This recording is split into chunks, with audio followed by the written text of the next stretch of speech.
P വധക്കേസിൽ കേസിന്റെ merit അറിയാതെ ജാമ്യം അനുവദിക്കാനാകില്ലെന്ന് സുപ്രീം കോടതി. ഇത് കൊലപാതക കേസാണെന്ന് വ്യക്തമാക്കിയ കോടതി രേഖകൾ ഹാജരാക്കാൻ ഇപ്പോൾ നിർദ്ദേശം നൽകിയിട്ടുണ്ട്. ജ്യോതി ബാബുവിന്റെ ജാമ്യ ഹർജി പരിഗണിക്കുമ്പോഴാണ് കോടതി നിലപാട് വ്യക്തമാക്കിയത്. അതിനിടെ കെ രമയുടെ അഭിഭാഷകനും സർക്കാർ അഭിഭാഷകനും തമ്മിൽ കോടതിയിൽ തർക്കവുമുണ്ടായി. കെ രമയുടെ താളത്തിനൊത്ത് തുള്ളാൻ ആകില്ല എന്ന് കേരളം സുപ്രീം കോടതിയിൽ പറഞ്ഞു. ഡൽഹിയിൽ നിന്ന് ബി ബാലഗോപാൽ വിവരങ്ങളുമായി നമുക്കൊപ്പം ചേരുന്നു. ബാലു, ആ പരാമർശം അത് വളരെ മോശമാണെന്ന കാര്യത്തിൽ ഒരു സംശയവുമില്ല. സ്വന്തം ഭർത്താവിന്റെ കുറ്റക്കാരെ കണ്ടെത്താൻ കേരള മനസാക്ഷിയെ നടുക്കിയ ഒരു സംഭവമാണ് ടി പി ചന്ദ്രശേഖരൻ കൊലപാതകം. അതിൽ കുറ്റക്കാരെ ശിക്ഷിക്കാൻ വേണ്ടി കെ രമ എന്ന സ്ത്രീ നടത്തിയ പോരാട്ടം കേരളം കണ്ടതാണ്. അവിടെ പ്രതികൾക്ക് ഏതൊക്കെ തരത്തിലുള്ള ഇളവുകൾ, ജാമ്യമായും പരോളായും ഏതൊക്കെ തരത്തിലുള്ള ഇളവുകൾ ലഭിച്ചുകൊണ്ടിരിക്കുകയാണ്, ഇപ്പോഴും കിട്ടുന്നുണ്ടെന്ന് കേരളം കാണുന്നതാണ്. അത് കഴിഞ്ഞ് സുപ്രീം കോടതിയിൽ, പരമോന്നത കോടതിയിൽ കെ രമ പോകുമ്പോൾ എന്തിനാണ് ഇങ്ങനെ ഒരു പരാമർശം സംസ്ഥാന സർക്കാരിന്റെ അഭിഭാഷകന്റെ ഭാഗത്ത് നിന്ന്? ആര്യ, ഇന്ന് ഈ ജ്യോതിബാബുവിന്റെ ജാമ്യ ഹർജി പരിഗണിക്കുന്നതിനിടയിലാണ് ഈ സംസ്ഥാന സർക്കാരിന് വേണ്ടി ഹാജരായ സീനിയർ അഭിഭാഷകൻ PV ദിനേശ് ഈ കെ രമയുടെ താളത്തിനനുസരിച്ച് സംസ്ഥാന സർക്കാരിന് തുള്ളാൻ വേണ്ടി കഴിയില്ല എന്ന പരാമർശം കോടതി. ഒരു രാഷ്ട്രീയ കലാപം നമ്മൾ മുന്നിൽ കാണേണ്ടതുണ്ട്. അല്ലെങ്കിൽ ഒരു രാഷ്ട്രീയ കലാപത്തിനുള്ള കോപ്പുകൂട്ടലുകൾ അണിയറയിൽ സജീവമായി നടക്കുന്നുണ്ട് എന്നുള്ള കാര്യത്തിൽ ഒരു തർക്കവും വേണ്ട.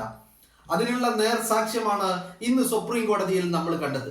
ഇത് കഴിഞ്ഞ കുറച്ച് കാലങ്ങളായിട്ട് ഈ പറയുന്ന പിണറായി വിജയൻ ആഭ്യന്തരമന്ത്രിയായിരിക്കുന്ന കേരളത്തിൽ നമ്മൾ നിരന്തരമായി കണ്ടുകൊണ്ടിരിക്കുന്ന കാര്യമാണ്.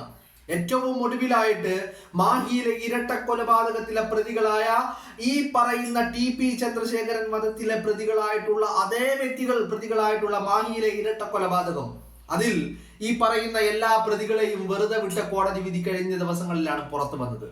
ഇന്ന് സുപ്രീം കോടതിയിൽ നമ്മൾ കണ്ടത് ഈ പ്രതികളിൽ ഒരാളായിട്ടുള്ള ജ്യോതി ബാബു, TP ചന്ദ്രശേഖരനെ ഒഞ്ചിയത്തിന്റെ മണ്ണിൽ വെട്ടിവീഴ്ത്തിയ ആ ജ്യോതി ബാബു തനിക്ക് ജാമ്യം വേണം, ആരോഗ്യ പ്രശ്നങ്ങൾ ഉണ്ടെന്നാ പറയുന്നത്.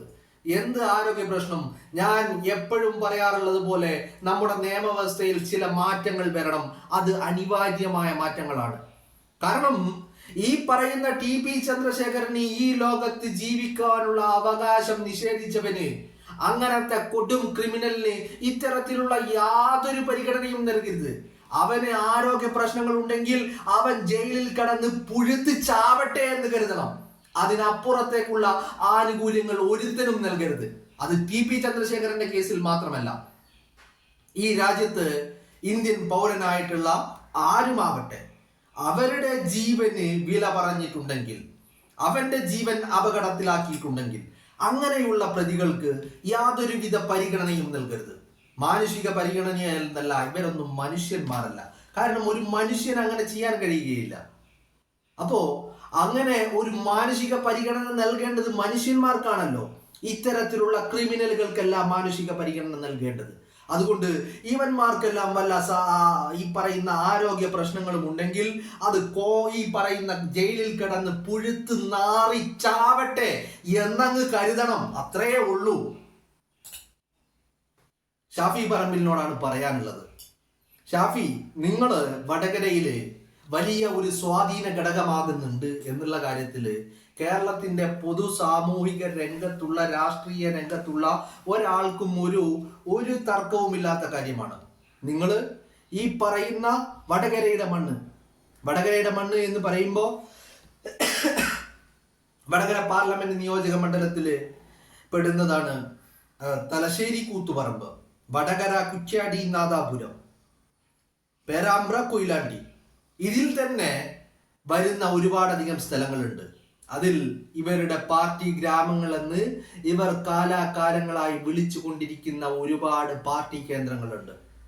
വേളവും കടിയങ്ങാടും ഓർക്കാട്ടേരിയും വടകരയും നാദാപുരവും കുറ്റ്യാടിയും അങ്ങനെ തുടങ്ങി മൊകേരിയും ഒരുപാടധികം എണ്ണിയാലൊടുങ്ങാത്ത ഇവരുടെ പാർട്ടി ഗ്രാമങ്ങളുണ്ട്. ആ പാർട്ടി ഗ്രാമങ്ങളിൽ ഷാഫി പറമ്പിൽ എന്ന് പറയുന്ന വടകരയുടെ MP നടത്തിയിരിക്കുന്ന ചില സ്വാധീനങ്ങൾ, അത് ഈ പറയുന്ന ആളുകളെ വല്ലാതെ ഭയപ്പെടുത്തുന്നുണ്ട്. ആ വല്ലാതെ ഭയപ്പെടുത്തുന്നതിന്റെ ഒരു പ്രതിഫലനമാണ് നമ്മൾ പേരാമ്പ്രയിൽ കണ്ടത്. ഷാഫി പറമ്പിൽ എന്ന് പറയുന്ന വടകരയുടെ MP-യുടെ മൂക്കടിച്ചു പൊട്ടിക്കാൻ മാത്രം ഇവർ തയ്യാറായിട്ടുണ്ടെങ്കിൽ എന്ന് പറഞ്ഞാൽ ഷാഫിയെ കായികമായി നേരിടാൻ ഇവർ സന്നദ്ധരായിട്ടുണ്ടെങ്കിൽ അതിന് ഒരൊറ്റ കാരണമേ ഉള്ളൂ മിസ്റ്റർ ഷാഫി പറമ്പിൽ. അത് താങ്കൾ ഉണ്ടാക്കുന്ന ചലനങ്ങൾ. ആ ചലനങ്ങൾ ഇവരെ വല്ലാതെ അസ്വസ്ഥരാക്കുന്നുണ്ട്. ഈ കഴിഞ്ഞ ദിവസം താങ്കൾ പേരാമ്പ്രയിലും മോർക്കാട്ടേരിയിലും വടകരയിലും താങ്കളുടെ മണ്ഡലമായ എല്ലാ സ്ഥലങ്ങളിലും താങ്കൾ നടത്തിയ ചില നീക്കങ്ങളുണ്ട്. എന്താണ് താങ്കൾ നടത്തിയ നീക്കങ്ങൾ? താങ്കൾ ഈ കഴിഞ്ഞ ദിവസം തദ്ദേശ തെരഞ്ഞെടുപ്പ് സ്ഥാപനങ്ങളിലേക്കുള്ള തിരഞ്ഞെടുപ്പുമായി ബന്ധപ്പെട്ട് അതിലേക്കുള്ള സ്ഥാനാർത്ഥികളെ താങ്കൾ പ്രഖ്യാപിക്കുകയുണ്ടായി. വലിയ ഒരു ജനാവലിയെ സാക്ഷി നിർത്തിക്കൊണ്ട് താങ്കൾ ഒരു സ്ഥാനാർത്ഥികളെ പ്രഖ്യാപിക്കുന്ന ഒരു ചടങ്ങ് ഈ പറയുന്ന പേരാമ്പ്രയിൽ നടത്തി, ഓർക്കാട്ടേരിയിൽ നടത്തി, വടകരയിൽ നടത്തി. അവിടെയൊക്കെ താങ്കൾ ഈ വലിയ ഒരു ജനസഞ്ചയത്തെ മുന്നിൽ നിർത്തി ഇങ്ങനെ പരിപാടികൾ അവതരിപ്പിക്കുമ്പോൾ ഒരു കാര്യം വ്യക്തമാണ്. കാരണം ഭയപ്പെട്ടു തുടങ്ങിയിരിക്കുന്നു താങ്കൾ പറയുന്നത് പോലെ തന്നെ. പക്ഷേ ആ ഭയം താങ്കളെയാണ് എന്നുള്ള കാര്യം താങ്കൾ തിരിച്ചറിയണം. ലക്ഷ്യം വെക്കുന്നതും താങ്കളെയാണ് എന്നുള്ള കാര്യം താങ്കൾ തിരിച്ചറിയണം. കാരണം TPA ഇതുപോലെ ലക്ഷ്യം വെച്ചവരാണ് ഈ പറയുന്ന ക്രിമിനൽ സംഘങ്ങൾ. മാഷാ അല്ലാഹ് എന്ന് സ്റ്റിക്കർ ഒട്ടിച്ച ഇന്നോവ കാറിൽ വന്ന ഈ ക്രിമിനൽ സംഘങ്ങൾ, ഈ കൊട്ടേഷൻ സംഘങ്ങൾ, P ജയരാജന്റെയും EP ജയരാജന്റെയും KP മോഹനന്റെയും ഒക്കെ കൊട്ടേഷൻ വാങ്ങിക്കൊണ്ട് ഒഞ്ചിയത്തിന്റെ മണ്ണിലേക്ക് ചീറിപ്പാഞ്ഞു വന്ന ആ ഇന്നോവ കാറിൽ ഒഞ്ചിയത്തേക്ക് യാത്ര തിരിക്കുന്നതിന് മുമ്പ് ഈ ക്രിമിനൽ സംഘങ്ങൾക്ക് ഒരു നിർദ്ദേശം കിട്ടിയിരുന്നു. നിങ്ങൾ ആ വാഹനത്തിന്റെ പുറകിൽ, ആ വാടകക്കെടുത്ത വാഹനത്തിന്റെ പുറകിൽ നിങ്ങളൊരു സ്റ്റിക്കർ ഒട്ടിക്കണം. എന്താണ് ആ സ്റ്റിക്കർ? മാഷാ അല്ലാ എന്നൊരു സ്റ്റിക്കർ ഒട്ടിക്കണം. എന്തിനു വേണ്ടിയിട്ടാ? ലക്ഷ്യം TP ആണ്. TPയുടെ രക്തമാണ് ഈ ദാഹിക്കുന്ന കഴുകക്കൂട്ടന്മാരുടെ ലക്ഷ്യം. അവർ ലക്ഷ്യം വെച്ചത് TP ചന്ദ്രശേഖരനെയാണ്. ഒഞ്ചിയത്തിന്റെ മണ്ണിലിട്ടുകൊണ്ട് തന്നെ TPയെ വെട്ടി വീഴ്ത്തണം എന്നും അവർ ലക്ഷ്യം വെച്ചു. പിന്നെ എന്തിനാ ഇവർ മാഷാ അല്ലാ സ്റ്റിക്കർ ഒട്ടിച്ചത്? എന്തിനാ ഒട്ടിച്ചത്? അതിനുള്ള ഉത്തരം ഈ 2024 TP മരിച്ച് വർഷങ്ങൾക്ക് ശേഷം നടന്ന 2024 ലോക്സഭാ തെരഞ്ഞെടുപ്പിൽ അതിനുള്ള ഉത്തരം വന്നു. എന്താണ് ഉത്തരം? ആ തെരഞ്ഞെടുപ്പിൽ ഇവർ മറ്റൊരു സ്റ്റിക്കർ ഇറക്കി. എന്താണ് ആ സ്റ്റിക്കർ? KK ശൈലജ പറഞ്ഞതനുസരിച്ച് KK ശൈലജയെ കാഫിറാക്കിക്കൊണ്ടുള്ള ഒരു സ്റ്റിക്കർ. എന്നിട്ട് ആ സ്റ്റിക്കർ ഷാഫി പറമ്പിലിന്റെ തലയിൽ കെട്ടിവെക്കാനുള്ള ശ്രമങ്ങൾ നടത്തി. പക്ഷേ പോലീസ് അന്വേഷിച്ച് ചെന്നപ്പോ, ഈ സ്റ്റിക്കർ ഉണ്ടാക്കിയ ഇതിന്റെ ഉറവിടം പോലീസ് അന്വേഷിച്ച് ചെന്നപ്പോ എത്തിച്ചേർന്നത് നല്ല ഒന്നാം തരം ക്രിമിനൽ ആയിട്ടുള്ള ഈ പറയുന്ന CPMന്റെ അടിമയുടെ വീട്ടിലേക്കാണ്. മനസ്സിലായില്ലേ? അപ്പോ എന്തിനു വേണ്ടിയിട്ടാണ് ഇവർ മാഷാ അല്ലാ സ്റ്റിക്കർ ഒട്ടിച്ചത് എന്ന് പറഞ്ഞാൽ TPയെ വെട്ടി വീഴ്ത്തണം, അതോടൊപ്പം വടകരയുടെ മണ്ണിൽ ഒരു രാഷ്ട്രീയ കലാപം ഉണ്ടാക്കിയെടുക്കണം. അതുവഴി മറ്റു പലരെയും ഇരകളാക്കണം, പലരെയും വേട്ടയാടണം. പക്ഷേ മുകളിലിരിക്കുന്ന ഒരുത്തൻ ഇതൊക്കെ കാണുന്നുണ്ടായിരുന്നു. ഈ വെട്ടി വീഴ്ത്തിയവന്മാരെ ദിവസങ്ങൾക്കുള്ളിൽ പൂട്ടി, 8 നിലയിൽ പൂട്ടി. പക്ഷേ പിണറായി വിജയൻ അധികാരത്തിൽ വന്നതിന് ശേഷം ഈ നടത്തുന്ന കൈവിട്ട കളികൾ കഴിഞ്ഞ ദിവസം നമ്മൾ കണ്ടു. ഈ മാഹി വധക്കേസ്, മാഹിയിലെ ഇരട്ട കൊലപാതകവുമായി ബന്ധപ്പെട്ട് അതിന്റെ വിധി പറയുന്നതിന് തൊട്ടു മുൻപ് തലശ്ശേരിയിലെ കോടതിയിലേക്ക് ഈ പ്രതികളെ കൊണ്ടുപോകുമ്പോൾ മാഹിയിൽ വെച്ചുകൊണ്ട് ഇവർക്ക് ബാറിൽ കയറി പരസ്യമായി മദ്യപിക്കുവാനുള്ള സാഹചര്യങ്ങളും അവസരങ്ങളും സൃഷ്ടിച്ചു കൊടുക്കുന്ന കാക്കിയിട്ട DYFIയുടെ ഗുണ്ടകളെ നമ്മൾ കണ്ടു. അത് കഴിഞ്ഞിട്ട് ഇന്ന് സുപ്രീം കോടതിയിലേക്ക് പോവുകയാണ്. ഈ പ്രതികൾക്ക്, TPയെ വെട്ടിവീഴ്ത്തിയ പ്രതികൾക്ക് ജാമ്യം വേണമെന്ന് പറഞ്ഞുകൊണ്ട് ആരാണ് പോകുന്നത്? കേരളത്തിന്റെ സർക്കാരാണ് പോകുന്നത്. എന്താണ് ലക്ഷ്യം? ലക്ഷ്യം മറ്റൊന്നുമല്ല, ഈ ക്രിമിനൽ സംഘങ്ങളെ പുറത്തിറക്കണം. 2 തെരഞ്ഞെടുപ്പാണ് മുന്നിൽ വന്നു നിൽക്കുന്നത്.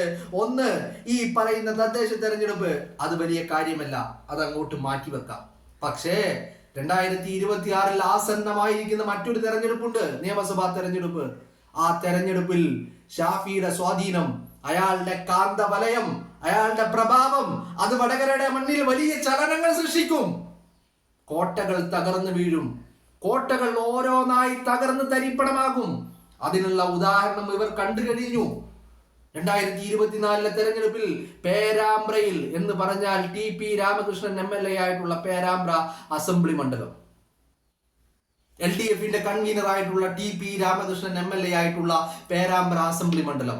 ആ പേരാമ്പ്ര അസംബ്ലി മണ്ഡലത്തിൽ KK ശൈലജക്കെതിരെ ഷാഫിയുടെ ഭൂരിപക്ഷം എത്രയാ?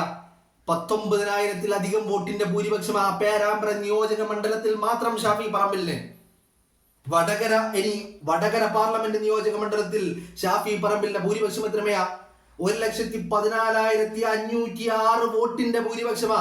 എന്ന് പറഞ്ഞാൽ ഡൽഹിക്ക് പോകാൻ ഫ്ലൈറ്റ് അടക്കം ബുക്ക് ചെയ്തു, ഡൽഹിയിൽ താമസിക്കാൻ ഫ്ലാറ്റ് വാങ്ങിയ KK ശൈലജയെ അടിച്ച് മൂലകിരുത്തി, ഇരിക്കടി അവിടെ, നീ നിന്റെ വീട്ടിലിരിക്കെ, ഡൽഹിയിലേക്ക് വണ്ടി കയറാൻ സമയമായിട്ടില്ലെന്ന് ഷാഫി പറമ്പിലും വടകരയുടെ ജനതയും അങ്ങോട്ട് തീരുമാനിച്ചു. ഈ കണക്കുകൾ ഇങ്ങനെ മുന്നിൽ കാണുകയാ. ആ കണക്കുകൾ വന്നതിൽ പിന്നെ KK ശൈലജ ഉറങ്ങിയിട്ടില്ല. KK ശൈലജ മാത്രമല്ല, ഈ പറയുന്ന പാർട്ടിയുടെ ജില്ലയിലെ നേതാക്കൾ ഒരുത്തനും ഉറങ്ങിയിട്ടില്ല. അന്ന് മുതൽ തുടങ്ങിയതാ ഷാഫിയെ വീഴ്ത്താൻ. ഏത് രീതിയിൽ? TPയെ വെട്ടി വീഴ്ത്തിയതുപോലെ വടകരയുടെ മണ്ണില്. നിങ്ങളൊന്ന് ആലോചിക്കണം. TPയുടെ അമ്മയുണ്ട്. TP ജീവിച്ചിരിക്കുന്ന കാലത്ത് അമ്മയുടെ കാഴ്ചകൾ മങ്ങി തുടങ്ങിയിരുന്നു. ആ കാഴ്ചകൾ മങ്ങി തുടങ്ങിയ അമ്മ കൈകൊണ്ട് ഇങ്ങനെ തടവി നോക്കിയിട്ടാണ് കാര്യങ്ങൾ തിരിച്ചറിഞ്ഞിരുന്നത്. TPയുടെ മുഖത്ത് 51 വെട്ടിയിട്ട് 51 വെട്ടി വികൃതമാക്കിയ TPയുടെ മുഖം, TPയുടെ ഭൗതിക ശരീരം, ആ ഭൗതിക ശരീരം TPയുടെ വീട്ടിൽ കൊണ്ടുവന്ന് ഇങ്ങനെ കിടത്തിയിട്ട് TPയുടെ അപ്രായമായ കണ്ണിന് കാഴ്ചയില്ലാത്ത അമ്മ ഇങ്ങനെ തടവി നോക്കിയ ആ മുഖത്ത്. എന്നിട്ട് പറഞ്ഞു, ഇതെന്റെ മകനല്ല എന്ന്. കാരണം അത്രമാത്രം വികൃതമാക്കിയിരുന്നു ആ മുഖം. അതുകൊണ്ട് ഷാഫി പറമ്പിൽ, നിങ്ങളോട് വീണ്ടും പറയുകയാണ്, നിങ്ങളോടുള്ള സ്നേഹം കൊണ്ട് പറയുകയാണ്, നിങ്ങൾ സൂക്ഷിക്കണം. ഈ പറയുന്ന കൊട്ടേഷൻ സംഘത്തെ ഇറക്കുവാനുള്ള പദ്ധതികൾ നടക്കുന്നുണ്ടെങ്കിൽ, അവരെ ജാമ്യത്തിൽ പുറത്തിറക്കുവാനുള്ള പദ്ധതികൾ നടക്കുന്നുണ്ടെങ്കിൽ വളരെ വ്യക്തമാണ് കാര്യം. അവർ ലക്ഷ്യം വെക്കുന്നത് വടകരയുടെ മണ്ണിൽ ഒരു രാഷ്ട്രീയ കലാപത്തെയാണ് ലക്ഷ്യം വെക്കുന്നത്. അതിലും നിങ്ങളെയാണ് ലക്ഷ്യം വെക്കുന്നത് മിസ്റ്റർ ഷാഫി പറമ്പിൽ. അതുകൊണ്ട് സൂക്ഷിക്കണം വടകരക്കാരെ. പ്രിയപ്പെട്ട ഷാഫി പറമ്പിലിന്റെ സുരക്ഷ അത് നിങ്ങളുടെ കൈകളിലാണ്. അയാൾ നീക്കിവെക്കുന്ന അയാളുടെ സമയങ്ങൾ, അയാളുടെ കുടുംബത്തിന് വേണ്ടി ചിലവഴിക്കേണ്ട സമയങ്ങൾ നിങ്ങൾക്ക് വേണ്ടി നീക്കി വെക്കുന്നുണ്ടെങ്കിൽ അയാളുടെ സംരക്ഷണം അത് നിങ്ങളുടെ കൈകളിൽ ഭദ്രമായിരിക്കണം എന്ന് മാത്രമേ സൂചിപ്പിക്കാനുള്ളൂ.